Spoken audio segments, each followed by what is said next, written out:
Shave that head today. Top of the morning. This is Billy at the GOU, Ground Level United, your number one source for promoting your small business. What we do is bring things to light. We do mapping, and according to the places that I've been, I map my signs according to the experiences of certain streets like Redlands Boulevard, Riverside Boulevard, Ukaipa Boulevard. What's up, mama? Now, as you can see, I've got mine dated January 1st, December 27th, December 26th, January 2nd, January 4th, December 28th. That's Summit and Sierra. That's 4 signs on that street, 4 signs on Citrus and Summit, Cherry and Summit. Let's see, this is Sierra Lakes and Cherry, whatever that is. I'm indecisive as to what I want to put there. I'm going to do 4 corners on Citrus and Highland. Rain, sleet, or snow, baby sits there and waits on his girlfriend. He waiting for Bonita to come from up the street so she can, come down there and do her girlfriend duties. My boy sits like that, fixated, just fixed. He's a fixture in the grass. It's a grass, a yard ornament. Sits like that for hours waiting on this girl. This is what love is about. Shivering cold. It's cold as hell.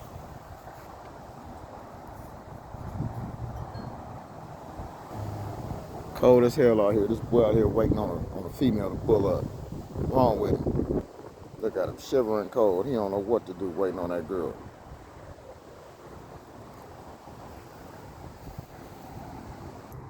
I guess you wonder where I've been. I struggle to find a love within.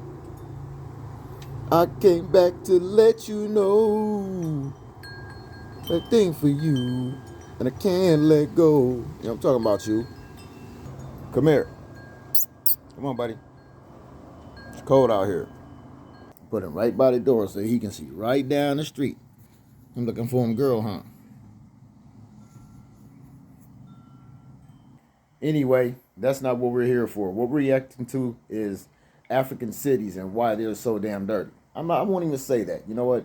It's a mockery. This country has been around for 400 years. Y'all got free slave labor. You got the country looking gorgeous. You can go from Bankhead to the tri-state area. Over to the Great Lakes. You can go over to Vancouver, down to Salem, San Francisco, San Diego, back on over to Dallas. This place is gorgeous. It's going to take these people in Africa centuries to catch up to this nuclear country like America, France, Belgium. Those countries have had centuries of head starts against these Africans. And I think it's a little bit hypocritical is the word that I'm looking for. How I know that they can do it is because I myself come from a long line of African Americans or FBAs. All right, I need another opinion. Mamas, what do you think Black Wall Street would be right now had they been left to their own devices? In my opinion, I believe they would have flourished and went further than just Black Wall Street. Right. We would have went from neighborhood to neighborhood. They had everything: schools, doctors, lawyers, judges. They had their own everything. We didn't need no help from nobody. If they was to be able to go on, we would have had our countries. So in your opinion as an FBA woman, do you think that Tulsa would have been the Black Mecca over like Atlanta as far as money and financial shit goes? Do you think Atlanta would still be the Black Mecca had Black Wall Street been around? There's no way. There's no way. Atlanta wouldn't have had no foot in it once Tulsa would have been able to rise from where they came from.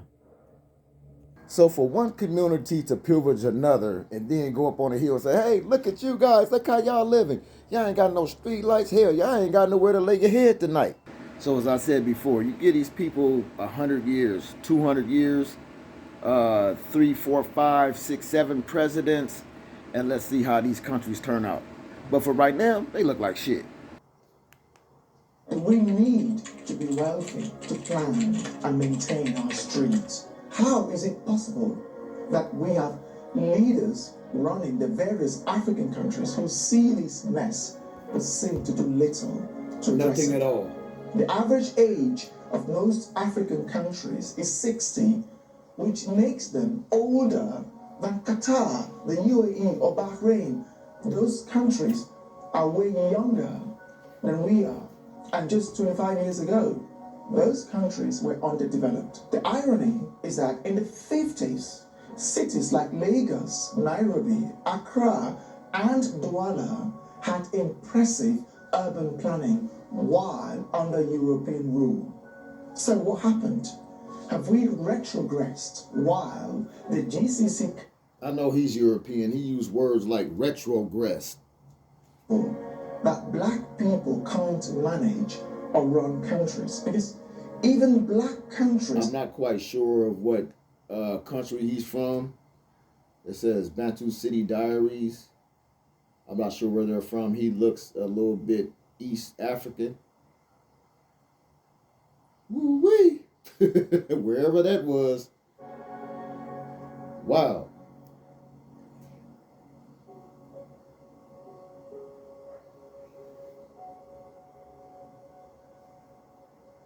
So anywhere around the world where you see high rises, I believe it's European influenced.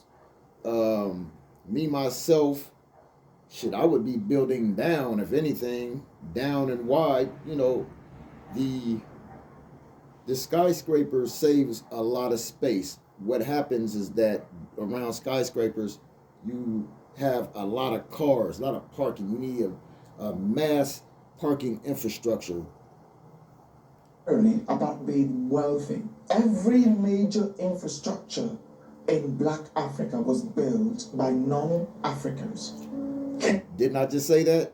An airport, Nigerian, Tanzanian, Ghanaian, and Senegalese trains, motorways, and every other major infrastructure in Black Africa were built by non-Black Africans. So why is it that after over 60 years of independence, no Black African country has managed to construct a 50-meter bridge or a 50-meter high-rise building? Right. See, so you would think with all that red clay and mortar and shit, I mean, hey, you need a little rebar and some manpower. You got everything you need right there. What are we doing wrong? Is it corruption, tribalism, or a perceived inability to manage our resources? I ask these questions because I have visited many of the cities mentioned here, and they share similar struggles. It took well-traveled brother, I like that. And others less than 30 years to fix up their...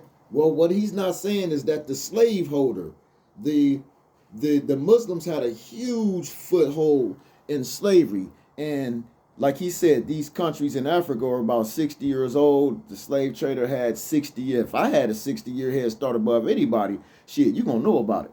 Nations develop robust educational systems. We are busy complaining about racism and how everyone else hates us. The disrespect towards Black Africans is... No, they don't hate you, bro. They hate African Americans. I'm pretty sure that y'all brothers feel y'all hate from a different direction. You know, like I said, he was probably educated in Europe somewhere, probably London. You know, but he's definitely British. It took us less than 20 years to inflict absolute poverty on ourselves. Because he's got great English, very educated, you can tell. Kenya, Zimbabwe, Gabon, and many other African countries had higher GDP per capita than South Korea, Indonesia, China, and many of the GCC countries. Black Africa has had over 60 years to prove the world. Did you see that map? They took North Africa off. Proving the world right by reinforcing existing stereotypes. Of course, disrespect is bound to follow. Only in Black Africa do we see cities devoid of trees, sewage system, pedestrian-friendly pavement, reliable electricity supply, quality buildings, parks, decent roads, hospitals, and other emergency services. Yet, no other region Wait a minute, did has she a just higher rub birth herself? rate.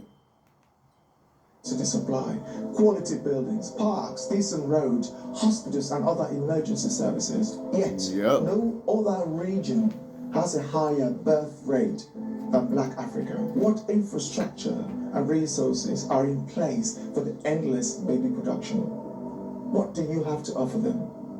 The Ghanaian president, John Dramani Mahama, said in his speech at the United Nations that 25% of the world would be African in a few decades, and that the future is African.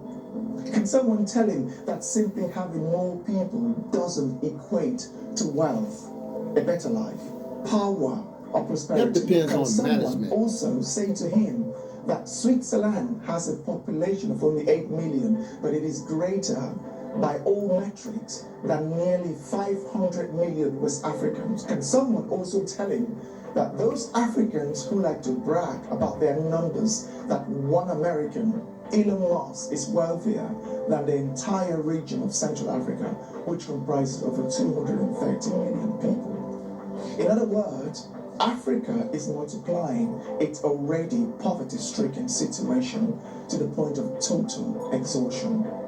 This is why Black Africa is disrespected. Your skin color isn't the problem, but your inability to use your brain like other races do. Just having more people doesn't equate to wealth or productivity, because we've seen Nigeria, 200 plus million people, Switzerland, just 8 million, produces more, manufactures more, is 3 times richer.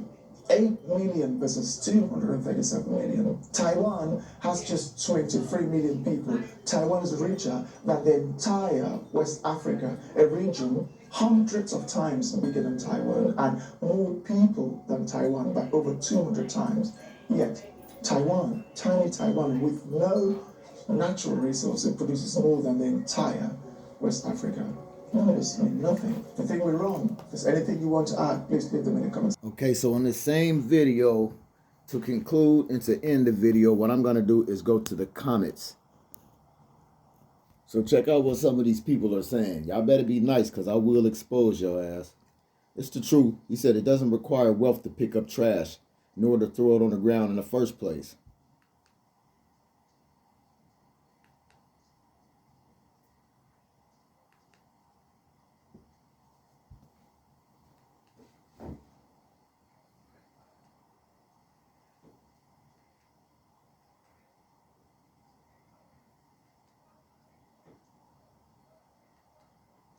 And as I said before, they're only 60 years old. If you give, Gabon 200 years of, their free will and, the ability to build, give them tools, manpower, help, generally help those people, then I guarantee you, this is how we'll get the world back. This is how we'll win the world back. We are king.